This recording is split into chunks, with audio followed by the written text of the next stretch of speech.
All right, so I'm going to give my final warning here. We are doing a show about circumcision, so we are going to be talking about a lot of things that happen below the waist. If that's a problem for you, or maybe you got little kids in the car and you haven't really talked to them about this stuff yet, or although if some little kids, the ship has already sailed, I guess. But anyway, if there's any reason why you might have a problem with anything we might be talking about, you have now been warned for the very last time.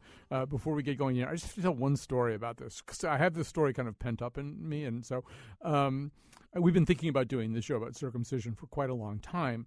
I go to a church where various people from the congregation often give sermons, and so this guy, great guy Larry Nelson, was giving a sermon one day, and he was talking about, I can't remember apropos of exactly what, but how many of the concerns that seem to predominate in the Bible are not necessarily things that we talk about all the time today. You know, in the Bible, he says, there's just an awful lot about dietary laws and circumcision. Those are just not big topics of conversation most of the time in modern life.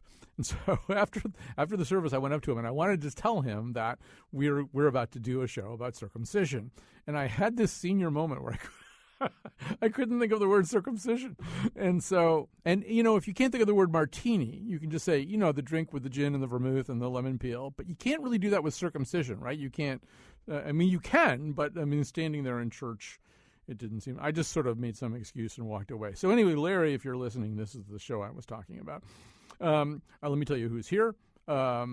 Eric Nilsson is a pediatric urologist at Connecticut Children's Hospital, and Rabbi Yitzhak Adler is the rabbi at Beth David Synagogue in West Hartford.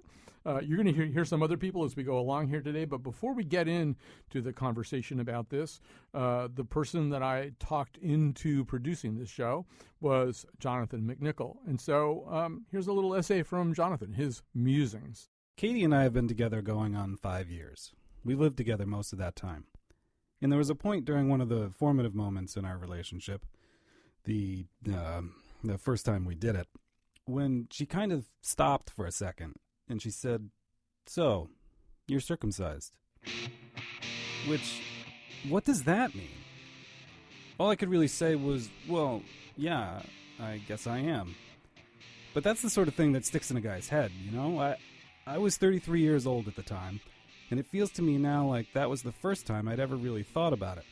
That there was this sort of defining characteristic about me that could be one way or the other way, and that was one way and not the other way. And I had no idea if it was a good thing or a bad thing or just a thing. There's a part in the Arthur C. Clarke book 3001, it's a sequel to 2001, you see, where one of the characters, Frank Poole, he's from our time, but he's living 1,000 years in the future, and he's having sex with this woman, and all of a sudden she stops and she says, and I'm quoting here, "I'm really sorry, Frank. We could have had a good time, but I didn't know that you had been mutilated." Is that it? Is it like I've been mutilated? It seems like there is that way of looking at it. We sent some interns out into the world to talk to people, to ask their opinions about this. Circumcision is wretched. It's a barbaric practice which has no actual benefit. This is a guy that the interns, Olivia Piper and Adriana Smith, describe as a hipster dude with a man bun. It's quite disturbing. On the other hand, in our not 1,000 years in the future time, it seems like, aesthetically, our culture thinks of it the other way around. There's, for instance, Elaine's classic reaction to an uncircumcised penis she'd encountered. It had no face, no personality. And then, one thing that I've learned preparing for this show is that some people really, really like their penises circumcised. There are even words, like circumfetishist, or the preferred circumsexual, for people who get sexual pleasure from the act of circumcision, which maybe brings up more questions than it answers. But, I don't know, it's my own parts that I'm really concerned about. Is it a good thing that I'm cut? Is it a bad thing? I asked Katie why she'd asked me that years ago, during that first time. I was nervous. It was the first time, and it was a way to slow things down and break the tension. To just stop and ask me that question. Mm-hmm. It wasn't like an aesthetics thing? No, it was just the first thing that popped into my head. Who knows? She's obviously got reasons to think about it that way at this point. I think I want to look at it the way this kid does. He's 16, He's circumcised, and the interns asked him if he'd rather he weren't. I don't know. I'd probably just stay the way I am now. I don't really think it makes much of a difference overall.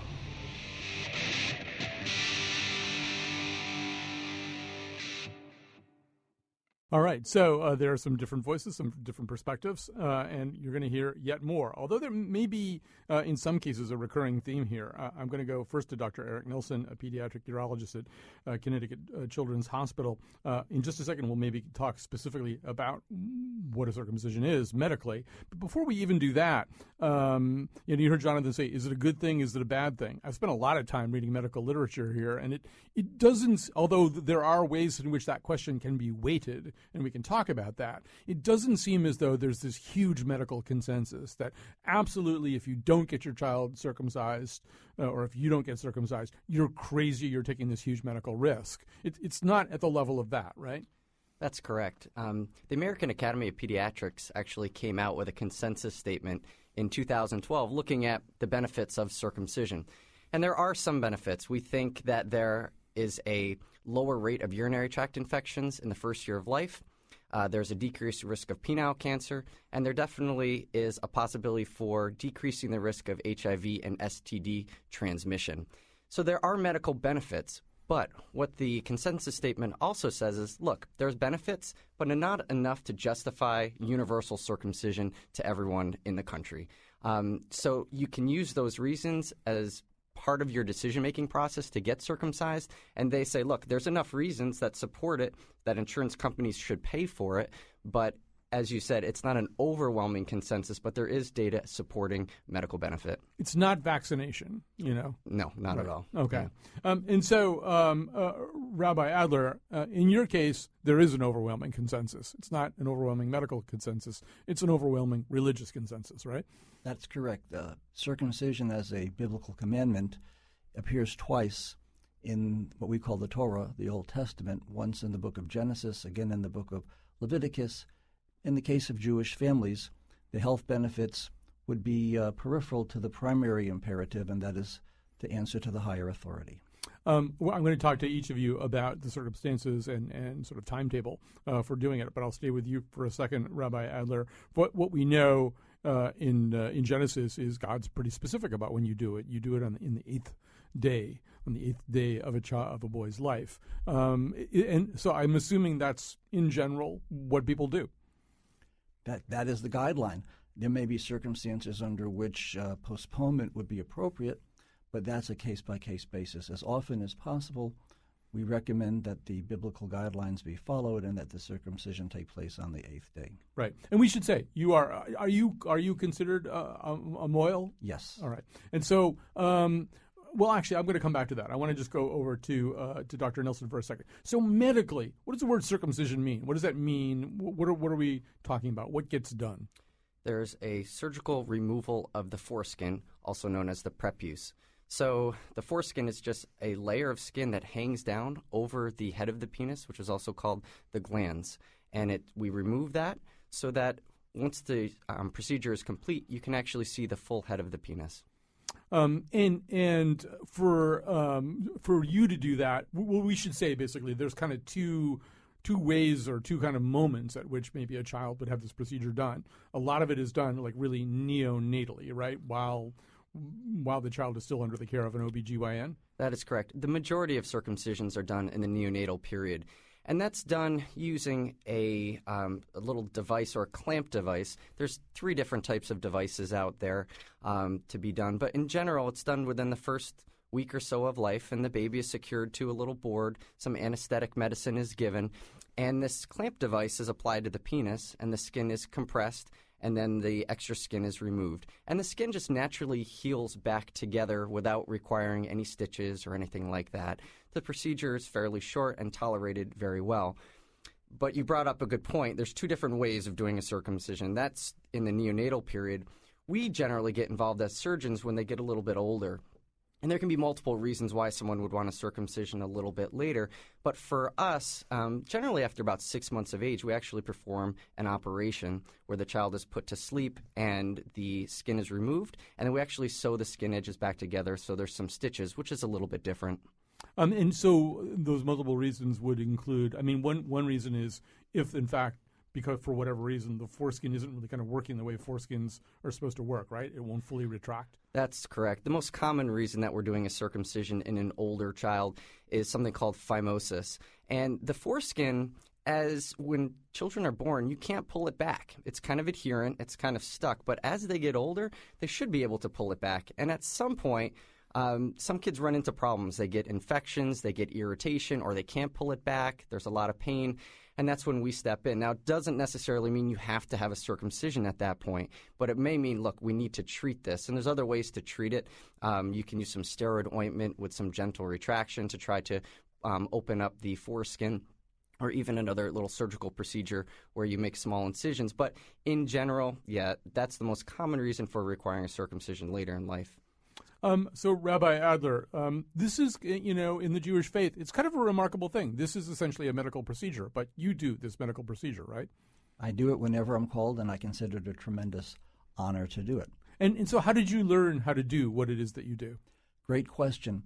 When I was the rabbi in Jacksonville, Florida, and there was no mohel in that community, the circumcisions in the Jewish community were being done by primarily one pediatrician who was running all over town.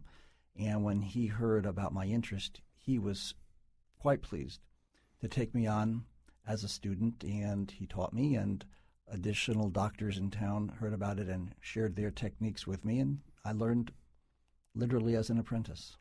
And so how many of these procedures do you do a year? Depending on the year, between 40 and 50. And what happens when you do it? In other words, how is it essentially the same thing that Dr. Nelson is describing? Is it different somehow? I am sure there's some nuanced differences.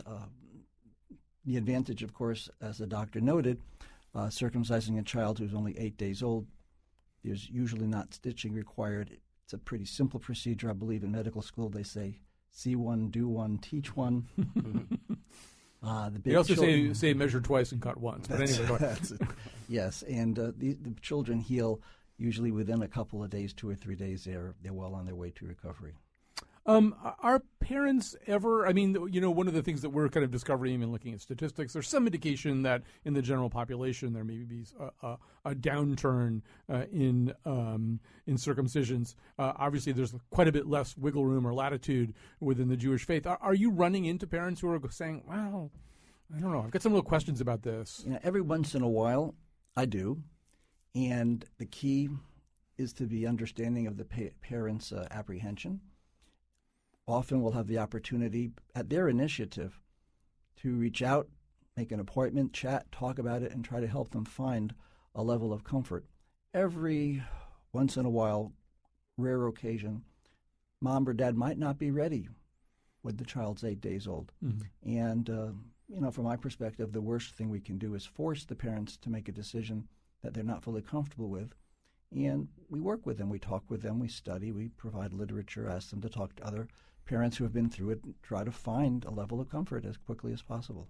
Let me ask you this, and this may sound like a facetious question. It's not at all. But, imagine that I were a parent who came in and said, Rabbi, why is this foreskin so important? Why of all the things that you could be worried about, or that God could be worried about, or that anybody could be worried about, why has this been chosen? There's only one source of an answer to that question, and that's God.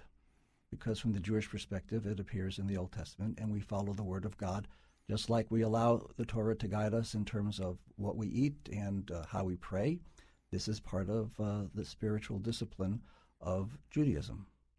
We should also say, by the way, we did a ton of research for this show, although I feel like all research about this topic is kind of incomplete. There's just so much more that you need to know, and maybe not quite as much scholarship about some aspects of it as one might wish. As far as I can tell, probably the largest group of people, and this surprised me, in the world who are circumcised are Muslims, because there's a lot of Muslims, and almost all of them get circumcised. I didn't even realize that at all. We're going to talk a little bit more as we go along about sort of global differences with Brian Harity. But before we do that, Dr. Eric Nelson, in some ways, you're the wrong person to ask this question to, because when somebody shows up in your office, they're usually showing up because they got a problem, or they really have, they had sort of a reason to think about this whole situation very differently than maybe they thought about it neonatally.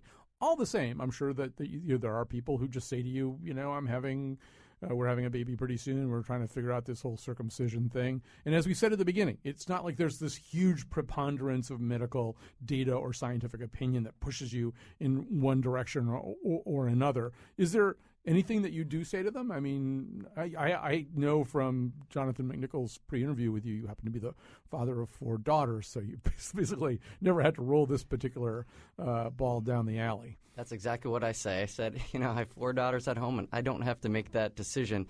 But I can't really make a decision for them. All I can do is provide them with information about how the procedure is done. What can you expect for complications? What can you expect for postoperative course? What are the potential benefits? What are the potential downsides? And I can't really tell them to go one way or the other. I will say that when I look at families, they really are trying to do what's in the best interest for their kids, and they do come usually with a bias and a belief of what they would like to do.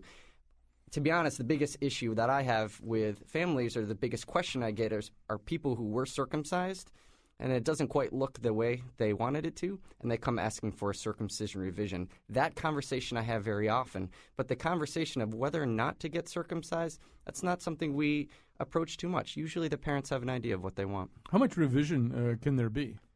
There is much more than you would expect. Mm-hmm. In a typical clinic, there's usually a couple patients who come to me, and the mom or dad are wondering, should I have my son recircumcised?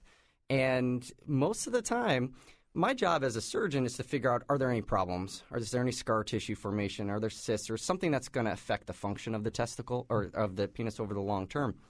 And most of the time, it's not. Most of the time, they just have a little bit of extra skin. And they ask me all the time, well, what would you do? And that's when I bring up my 4 daughters. And I say, okay, I can't make this decision for you, but in my mind, I have 2 sets of families, 2 sets of parents. I have one set that says, look, if my kid is not going to have any problems, there's not going to be problems with infections or sexual function or anything, leave them alone. Don't touch them. I don't want to put them under anesthesia. Then there's a second group of families that say, you know what, it just doesn't look the way I thought it was supposed to look. And, putting them to sleep under anesthesia and doing the procedure actually overall is very low risk with a very low complication rate. The patients generally do very, very well, and they just decide, look, this is what I want. So most parents fall into one of those 2 groups pretty easily, in my own opinion. Let me ask you this, and I'm sure this is not something that you particularly do, but in my reading I did also find some suggestion that there are people who essentially seek a reversion, that they want something like a foreskin kind of added back. And I guess there are sort of procedures that are done, maybe using tissue from the shaft and stretching it back over or something that can kind of do this. That we do not deal with in the pediatric world. Right, obviously not. So we don't have as much exposure to it. I have seen devices. I've had a patient who ordered a device on the internet to try to stretch out the skin, and that actually concerned me. I had him come in to say, you show me what this is. What are you doing? Because I don't want him to cause more harm than good. Right. Don't order things from the internet and put them on your penis. Yeah, it seems like a bad idea. We don't, at the Colin McEnroe Show, we don't support that idea. So, Rabbi Adler, there's another group of people. There are people who convert to Judaism as adults, as they're older. Many of them, or some of them, probably are not circumcised. It's like a whole different thing, obviously, that we're talking about here. So how does that get dealt with? Well, if it's an adult and it's going to be a more complicated procedure, then I will refer them to a urologist and tell them at their age as an adult person's 20, 25, 30 years old, have this done medically, and then come back to me afterwards. And we will simply use a little prick to draw a drop of ceremonial blood to meet the religious requirements of the conversion. There needs to be a recognition where the function of a mohel ends and where the function of a doctor begins. Right. So, I mean, can I just get away with a ceremonial drop of blood? Because that'd be fine with me. Be fine with lots of people, but a drop of blood is not a circumcision. That's just more like a down payment on a circumcision? Not even. Yeah. Okay.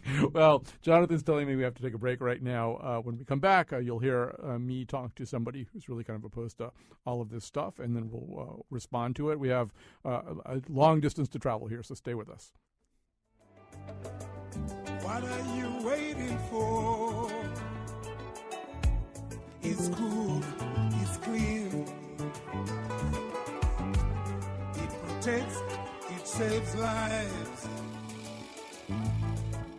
Let's circumcise.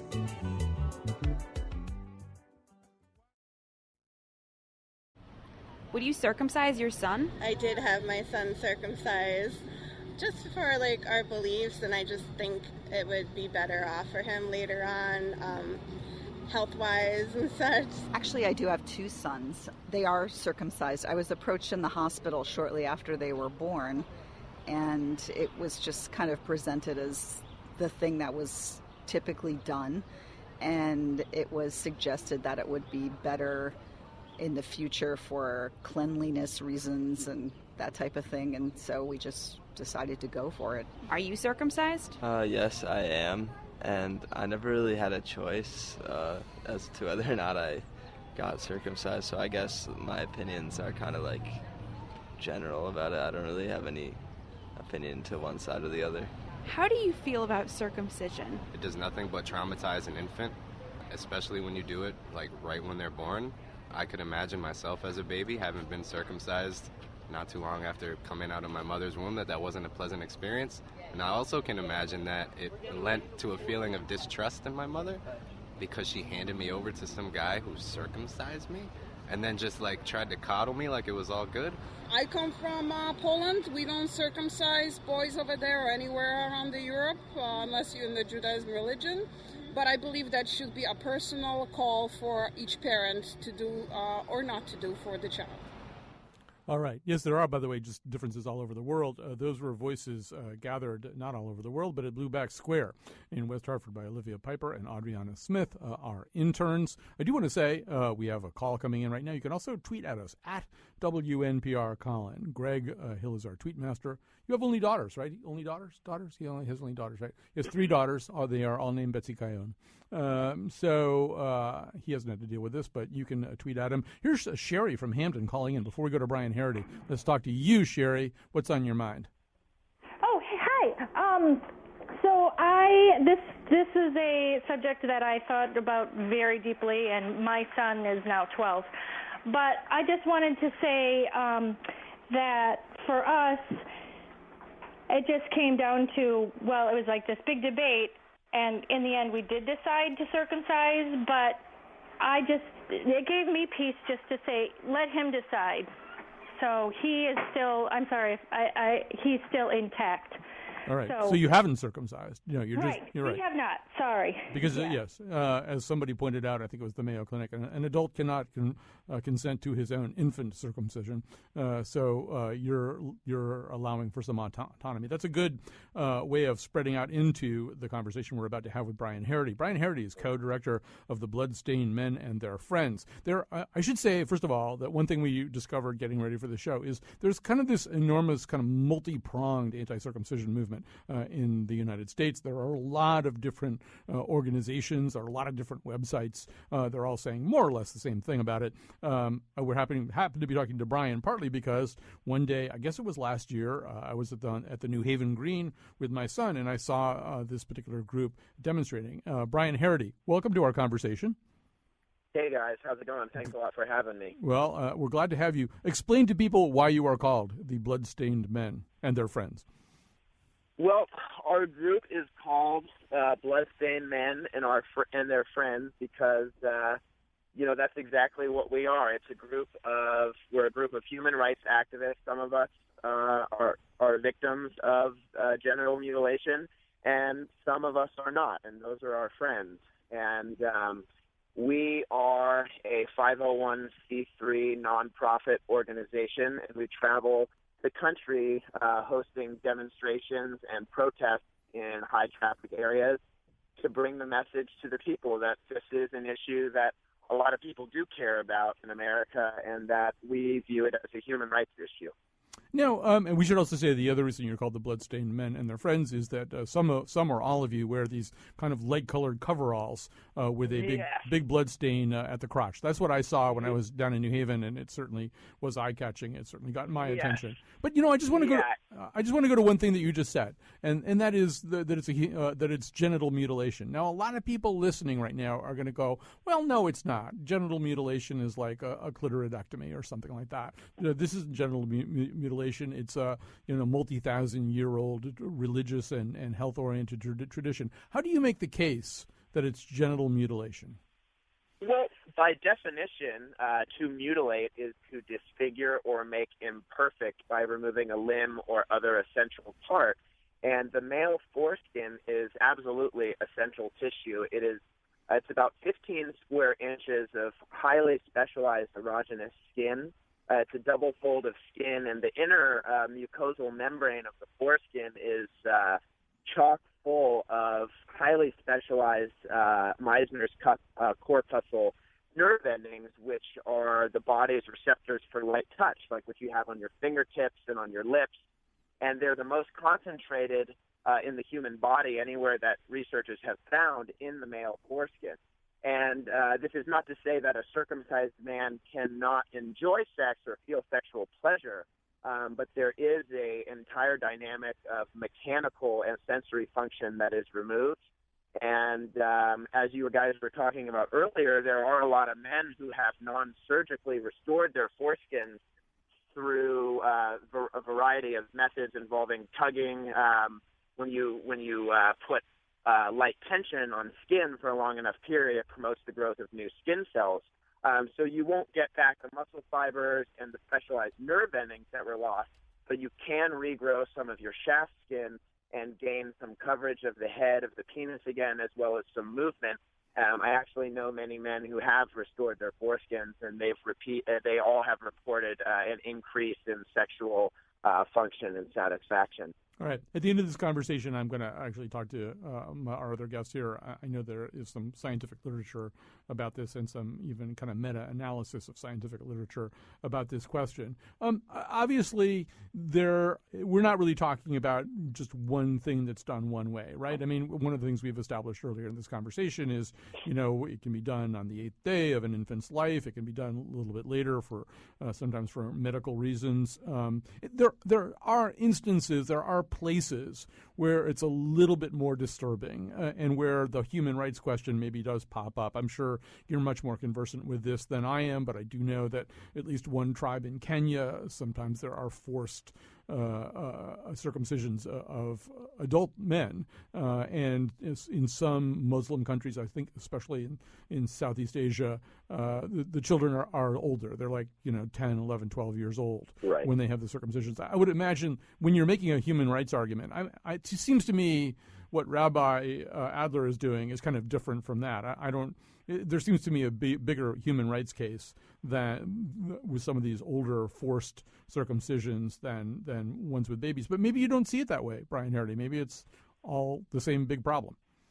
Yeah, I actually I see it all as the same evil, really. I know that's a strong word to use, but you hear, particularly in America, people always frame this as the family's choice, the parents' choice. All parents have the right to choose. Parents say, we are doing what we feel is the best for our family. Well, that baby, whether he's 24 hours old, 8 days old, 2 months old, that baby is going to grow up into the same adult man who had a healthy, valuable body part removed from him without his consent.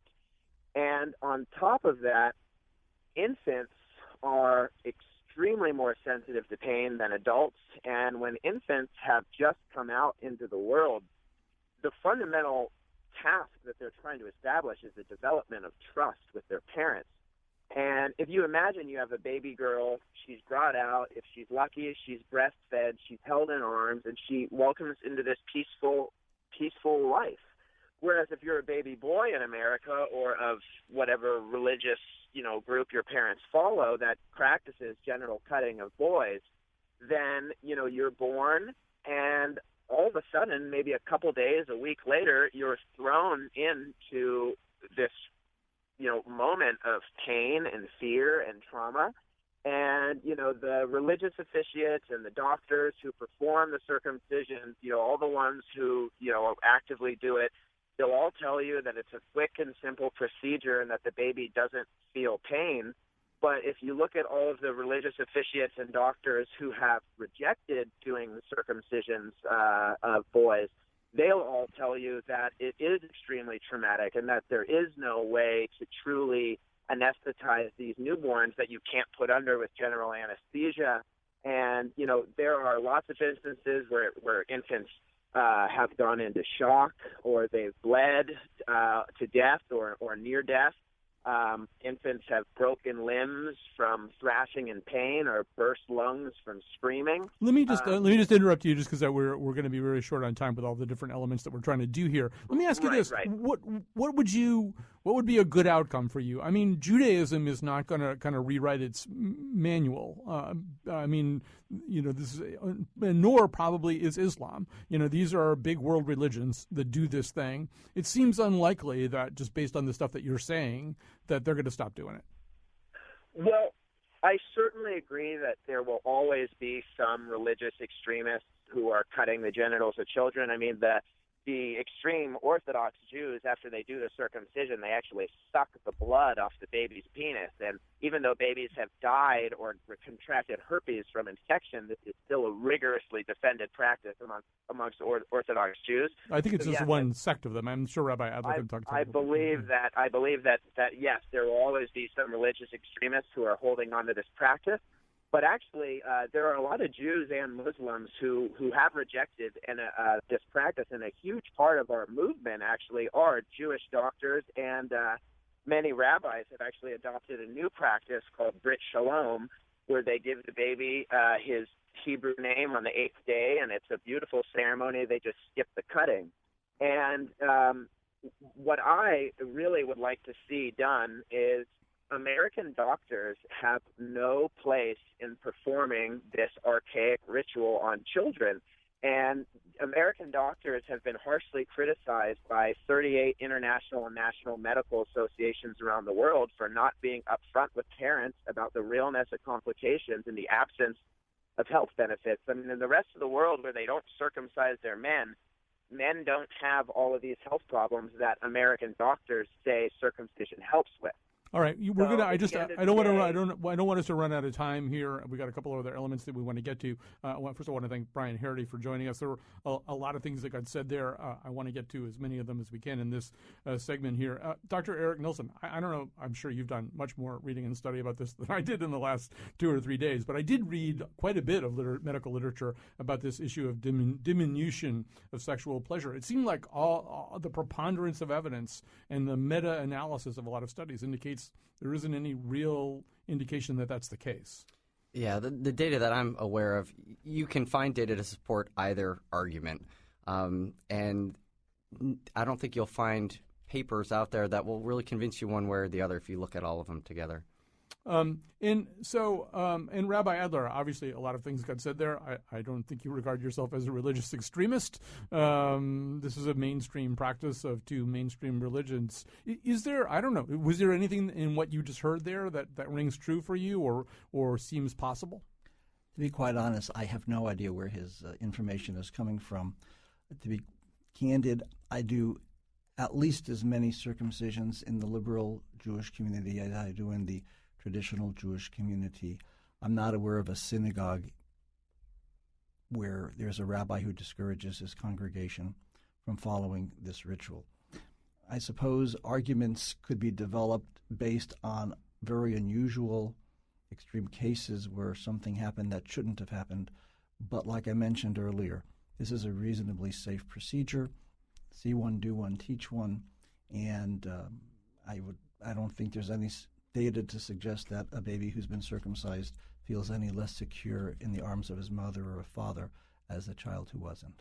It's kind of one of these things, too, where ultimately there's no way to know. There's no way to know really what happens in an 8-year-old baby. I mean, I would imagine, I was thinking about this today, if in fact there were a particular kind of trauma, psychic trauma that were inflicted on a baby, then in populations that had this procedure overwhelmingly, in Islamic populations and Jewish populations, we'd sort of see that manifestation over and over again. And no, we don't see it. And children, as we noted earlier in the show, get vaccinated. Children cry in a pediatrician's office after a shot, and it is usually mom or dad who has brought the kid to the appointment who holds the child and comforts the child. And I don't think anyone in the American community, or anyone in the West for that matter, is a less secure child because of the medical attention and spiritual upbringing that was provided by loving and caring parents. We're going to take a break now. I will say, though, I was amazed. I had no idea how widespread this movement is. It's not just that guy's organization, Brian Harity's organization. There's many, many, many sites. I don't know how many people each one of these sites represents, but a lot of very strong attempts to kind of chip away at the practice of circumcision. And there are some indications that, for example, in the west of America, it is in particular in decline. No real explanation of why that is so far. All right, we're going to take a break. One of the questions that I had was, all right, so God says in Genesis that you've got to do this. We know that Jesus was circumcised. It's right there anyway in the New Testament, Jesus' actual circumcision. So how come Christians aren't all circumcised? Let's find out after this. Yes, it's true. After this, it will hurt to stand. But I need to do this to become a man. My mom says I'll grow taller when I complete this Filipino tradition. They're circumcising me because I'm in grade 3, like they've done for centuries. They're circumcising me.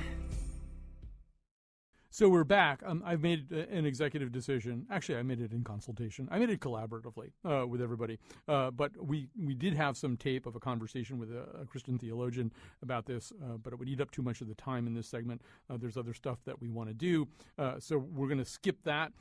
We'll offer it up as a web extra. I can sort of summarize a little bit of it in just a second, but I also, first of all, do want to say some thank yous today, especially to Jonathan McNichol, who assembled this show. It wasn't an easy show to put together, too, because in some ways there aren't as many books written about the sort of the meta-ness of this topic as there might be. On the board today, Betsy Kaplan, because we still don't have Kion Wolf and won't for a while. Our intern is Leah Myers. And on Twitter, we've got Greg Hill at WNPR Colin. We'd love it if you would tweet to us. We're on Facebooks. We're on the Facebooks, it says here. We have a show page called The Colin McEnroe Show, as well as the webpage WNPR.org, where all the audio for our shows go up. I'm not sure who played the part of Bill Curry today. I'd have to think about that. Maybe Jerry Seinfeld, though. All right, so we're. Let me just quickly tell you what we would have aired, because there just isn't really time right now, not to get back to some of the things that I think are a little bit more pertinent. But this was sort of a problem for the early Christians. The first Christians were Jews. They were all Jews. They were all circumcised. And so there was quite a bit of debate about this. And you can see it crops up mostly in Acts of the Apostles. Chapter 15 is where you see Paul and Barnabas discussing, are we going to make everybody get circumcised? And ultimately Paul says, no. Why should we place the yoke we won't place the yoke of all of our traditions on new converts to Jesus. And there are some pretty interesting theological arguments as to how that actually works. It also was fundamentally kind of a marketing problem. It's hard to ask adult people to go through something like this, particularly at a time when anesthesia basically didn't exist. There was one particularly unfortunate guy, though, Timothy, whom you meet in the following chapter 16. He's about to go evangelizing with Paul. He has a Jewish mother and a Greek father, I think. He is not circumcised. And Paul just says, because some of the places we're going, this is going to be an issue. I'm just going to have to circumcise you. So he was maybe one of the last guys not to benefit from the thinking that was explained just one book before that. I don't quite understand how they would know in those other places they were going to that Timothy was not circumcised, unless evangelizing was taking place in a very peculiar way. All right. So we've got some calls coming in, some questions, and we've got great experts in here. And I just also want to quickly just go back to this question of pain, something that Brian Harity brought up in our conversation. So Dr. Eric Nilsson, the whole question of what kind of pain an infant who can't really explain anything or rate something on a scale of 1 to 10 can feel is one that has not at least escaped the attention of pediatric medicine. Tell us what we know about that. Well, I think it used to be taken for granted that, we would traditionally just secure the patient and do the circumcision. But there's been very good data in our literature looking at pain in infants, and they definitely do experience pain. So that is a true statement, and we've taken that seriously. Anesthetics are given to these little babies. These babies will get these sweeties, which is sweet things they put in their mouth, which will make things much better. They'll get some topical EMLA ointment, which is a topical anesthetic, or even a penile block, which is a needle with numbing medicine like Novocaine, all in response to addressing that. Yes, these babies can have pain, and we want to minimize that. Dr. Rabbi Adler, how do you address when parents ask you the question, well, is my 8-day-old son going to feel pain? And my response is always the same. We have an obligation to perform this biblical commandment, but we also have a responsibility to the child. I always encourage parents to speak to the pediatrician about getting a prescription of EMLA. I explain to them very carefully how it is applied to maximize its efficacy. And anyone who's been to a bris, or a Brit as we call it on our faith, has probably seen the baby being given on a pacifier or some other twisted gauze, for example, grape juice or wine during the procedure. We've been giving babies sweeties for a long, long time. Some understood that the sugar in the juice has benefit towards mitigating the pain. We're getting various messages. We got a Facebook message from Stacy. I adopted my son from Russia at 2 years old. Could not fathom doing that to a 2-year-old boy. Parents I met through the adoption process gave all kinds of excuses to do it. My least favorite is because I want him to look like me. That makes no sense to me. If your arm gets cut off, are you going to cut off his arm too? That's maybe a slightly tortured analogy. But it is something that comes up, right? I mean, it is probably doesn't come up so much in Jewish couples. They already have another reason for doing this. But it is something that does come up for other families where, do you want to look different from dad? Do you want your son to look different from you, I guess is the real question. Yeah, I mean, that's actually one of the most common reasons for kids who are older to come in. And there are times where we see older kids coming in asking to be circumcised because they want to look like dad, they want to look like their brother, or maybe what they're seeing in the locker room. And so there is a personal choice to that, and I have definitely seen adolescents and who are making that decision to be circumcised. Let me grab a few calls here. Let's talk to Vicky. Hi, Vicky. I don't know where you're calling from, but you're on the air. Hi. I'm a certified nurse midwife from Madison, and I am against circumcision, and most of our clients do not do circumcisions. And my question is, we, even the World Health Organization is dead set against female circumcision, and when we say circumcision, we think that it's appalling to do it to little baby girls, and I can't understand the rationale behind thinking it's okay to cut off parts of boys' genitals, but we're horrified at the idea of cutting off parts of girls' genitals. Well, let me ask you this. I mean, once again, a lot of major medical groups say that there is marginally, but not entirely marginally, some health benefit to doing this for boys. I'm not aware of any health benefit that accrues to the comparable. I mean, I don't even know how good a comparison those two things are, but I mean, some people are doing it because there's an actual health benefit. I mean, Vicki, what would you say back to that? Well, I think that the health benefit is minimal. When people say cleanliness, like we teach little girls how to keep their parts clean with soap and water, and girls have more, folds and nooks and crannies. I don't think that the health benefits that I'm hearing about are overriding the person, the boy's right to make a decision about his own body, especially when it's considered by many people just to be cosmetic, that the medical benefits do not convey enough reason to do that.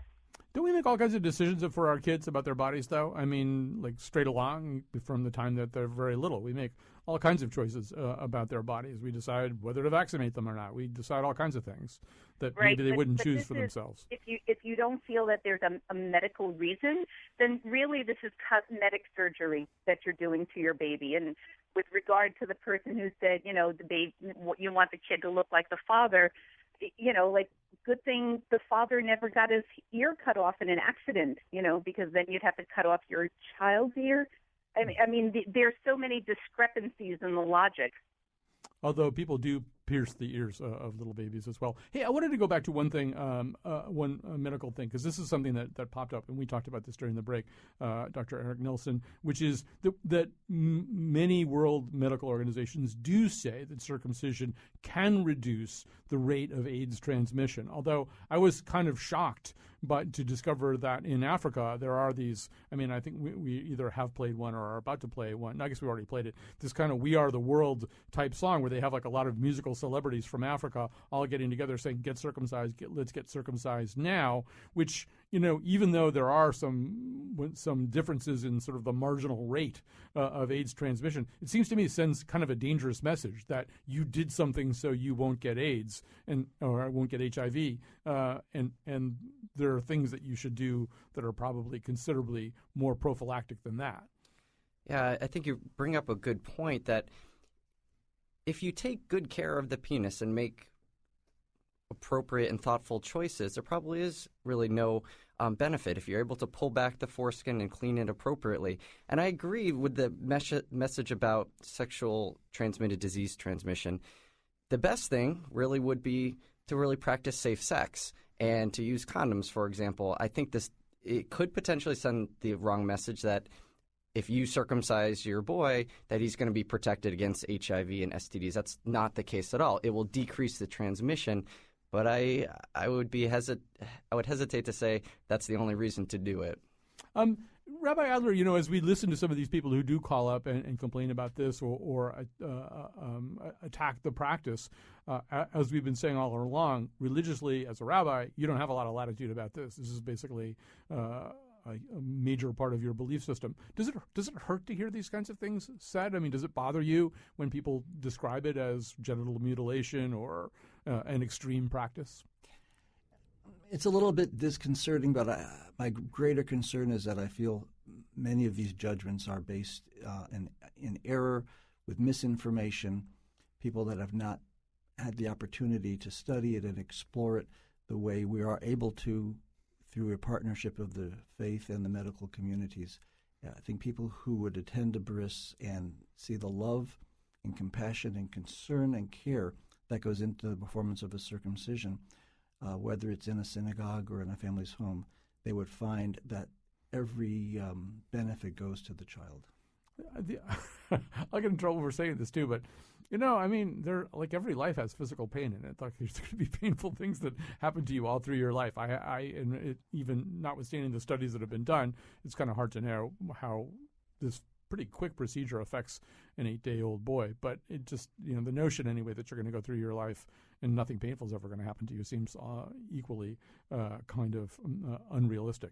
I think we're going to stop there because if I bring up anything else, we're going to wind up running out of time. Instead, I'm going to thank the people who did participate in today's show. First of all, I do want to thank once again Jonathan McNichol, who one of our charges here at this particular company is to be brave. So this was a somewhat brave thing, I think, to do a show about. I want to thank Dr. Eric Nelson, pediatric urologist at Connecticut Children's Hospital, and also Yitzhak Adler, the rabbi of Beth David Synagogue in West Hartford.